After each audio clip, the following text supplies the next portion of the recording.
আসসালামু আলাইকুম। আপনাদেরকে স্বাগত জানাচ্ছি নীল নদের উৎস জিঞ্জাতে। বর্তমানে উগান্ডার জিঞ্জা প্রভিন্সে আছি আমি। এখান থেকে নীল নদের পানি মাটির নিচ থেকে ওঠে। পৃথিবীর সবচেয়ে দীর্ঘতম নদী বলা হয় নীল নদকে।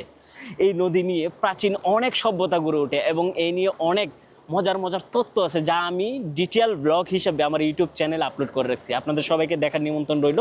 বাট শর্ট ব্লগে আমি আপনাদেরকে দেখাই, কিছু ইনফরমেশন দিয়ে দিই।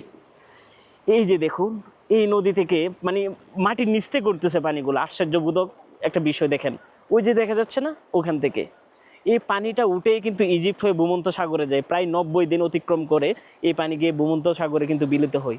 এবং এই সেই নদী, যেই নদীতে অহংকার এবং দাম্বের যে মূল ফেরাউন বলা হয় যাকে, সেই ফেরাউনকে এই পানিতে কিন্তু ডুবাই মারছিল। মাশাল্লাহ। যাই হোক, আপনাদের বন্ধু বান্ধব সবাইকে মেনশন করে জানাই দিবেন যাতে এই অসম্ভব লেভেলের সৌন্দর্য দেখতে পারে মতো।